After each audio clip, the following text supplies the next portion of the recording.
Historia con Alfonso Gómez Rossi.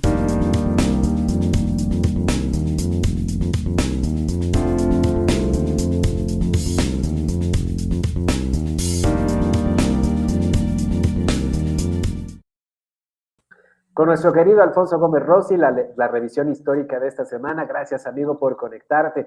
Hablemos de la intervención, así se le conoce a este pasaje de la historia como el incidente de Thornton o la escaramuza de Thornton allá en Texas, que justificó precisamente la intervención norteamericana después de 1846 en nuestro país. Fofi, muchísimas gracias. Buenos días. Hola, buenos días. Pues sí, en un día como hoy, pero de 1846, se creó el incidente que justamente causaría la guerra. Pero antes de eso, entremos en detalle, ¿no? ¿Por qué este incidente es tan importante y cómo es que ocurre? Porque se dan una serie de narrativas en torno a esto que complican mucho la historia, ¿no? Entonces, ¿qué es lo que pasa? En 1836, Antonio López de Santana es capturado por los tejanos que se quieren proclamar la independencia de Texas y firma lo que se conoce como el Tratado de Velasco. El Tratado de Velasco es un tratado que reconoce que México va a retirar las tropas de lo que entonces era la provincia de Texas, pero los mexicanos alegan que no reconoce la independencia de Texas, ¿no?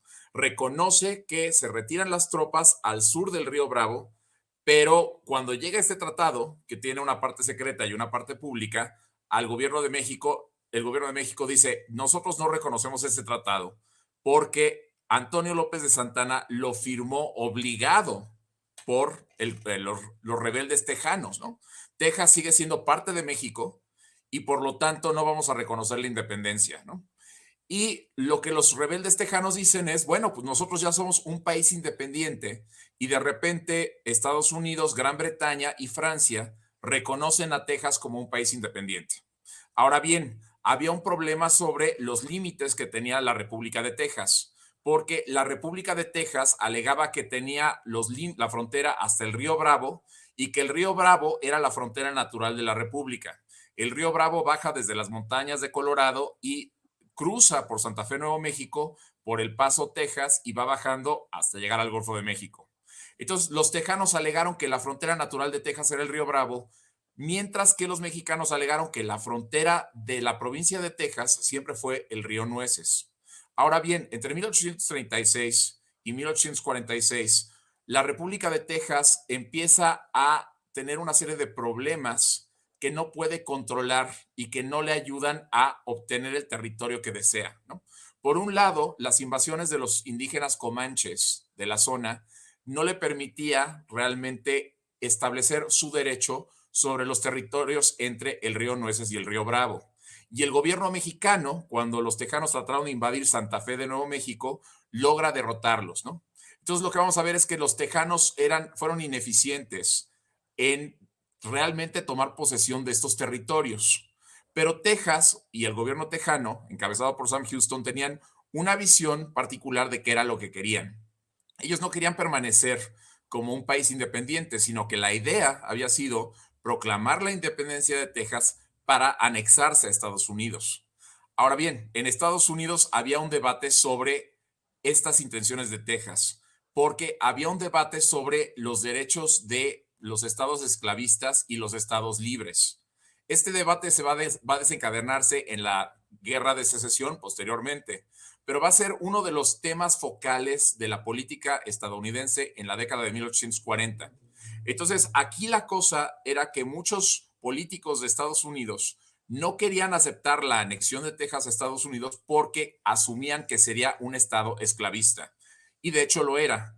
El presidente Vicente Guerrero había abolido la esclavitud en 1829, pero los tejanos habían violado la de Estados Unidos, importarlos y fingir que eran sus peones cuando en realidad eran sus esclavos. En cuanto proclama su independencia, Texas se convierte en un país esclavo.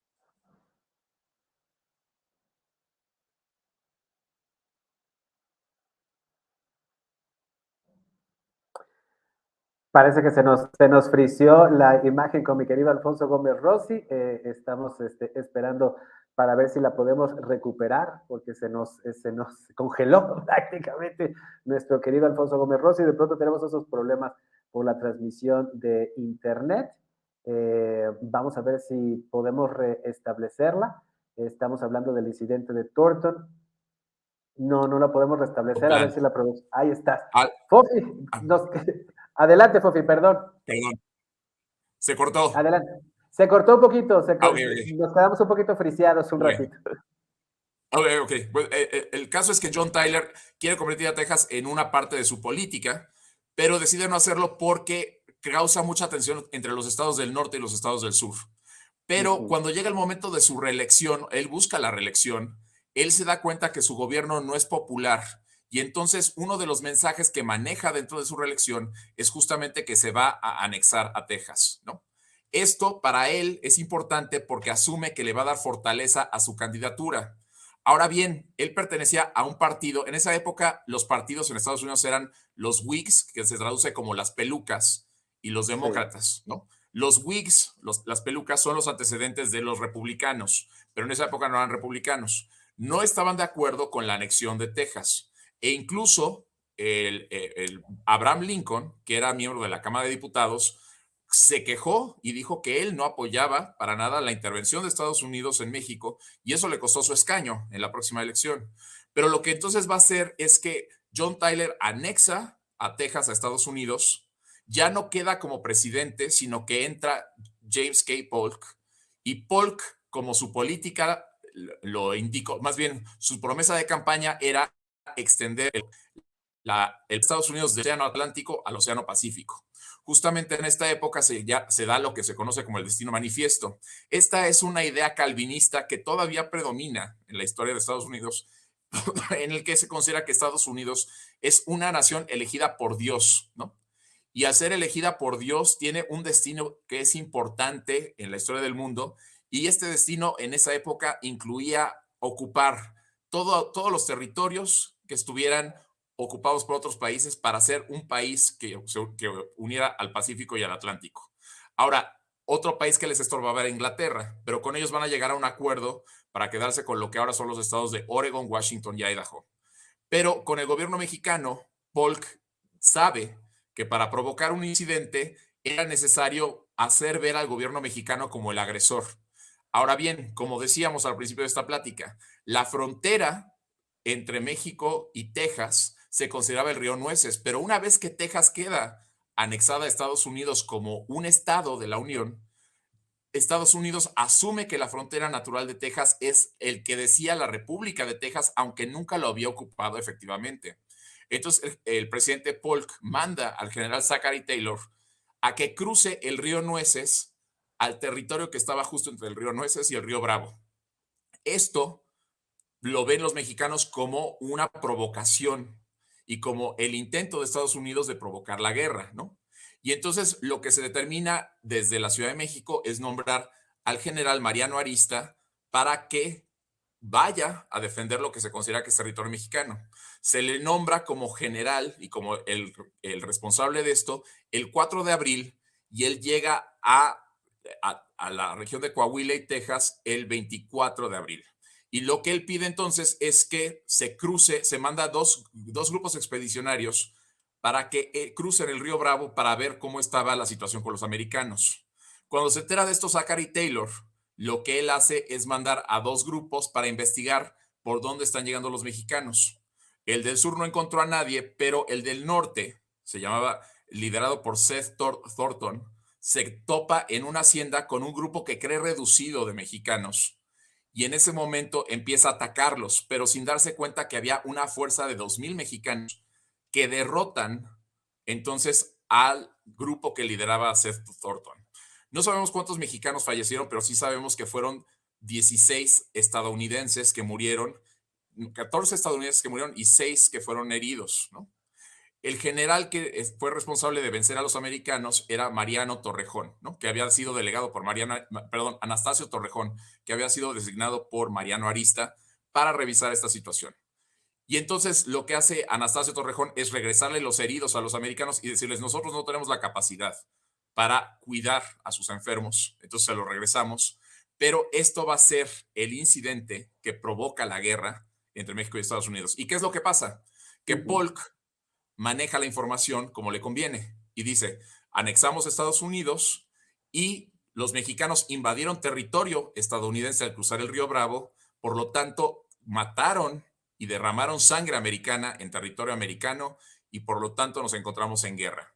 Como podemos ver, esta manipulación es una manipulación, ¿no? No es honesta, no es correcta, ¿no? Y está en disputa, porque al final de cuentas, como mexicanos podemos verlo también como pues, es territorio mexicano, ¿no? Aunque en realidad Texas ya se consideraba una república independiente. Aquí el problema es con los límites entre los dos países, pero finalmente esta va a ser la excusa que busca Polk para poder declararle la guerra a México y posteriormente quedarse con los territorios de California, Nuevo México, Arizona, parte de Wyoming, parte de Colorado, Utah y Nevada.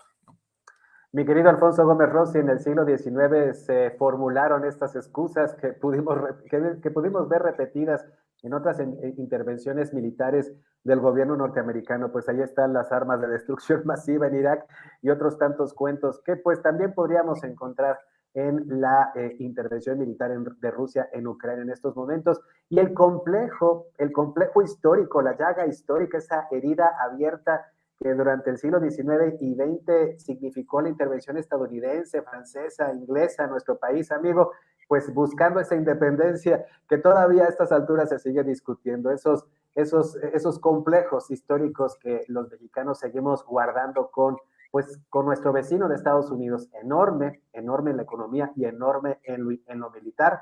Una historia que pues esperemos que no se repita, querido amigo. Pues no, en teoría la Segunda Guerra Mundial había destruido este tipo de pretextos de guerra. Exacto. ¿No? Pero desafortunadamente lo estamos viendo, como tú bien dices, en Ucrania, ¿no? O sea, como que estas ideas decimonónicas de cómo se declara la guerra, cómo se interviene en un país, y para defender los intereses de ciertos grupos que se asume necesitan ser protegidos, ¿no? En contra de otros grupos, y en fin, ¿no? Es una tragedia, pero este tipo de historias marcan la historia para siempre, ¿no? Efectivamente. Incidentes, escaramuzas, que al final de cuentas, pues han significado la relación entre México y los Estados Unidos en los últimos 2 siglos. Mi querido Alfonso Gómez Rossi, como siempre agradecidos, amigo, de poderte ver y escuchar para no extrañarte una semana. ¿Dónde te hallamos? Estoy en Twitter, @Fofi5. Y ahí te buscamos, mi querido Fofi. Gracias. Gracias, un abrazo. Y gracias a todas y todos ustedes por habernos acompañado este lunes en contigopuebla.mx a través de YouTube, de Facebook y de Twitter. En las redes sociales se encuentran la transmisión en vivo de este programa y más información en www.contigopuebla.mx. Soy Luis Fernando Soto, muchas gracias por estar con nosotros y nos encontramos mañana. Contigo Puebla. Una revista para formar criterios.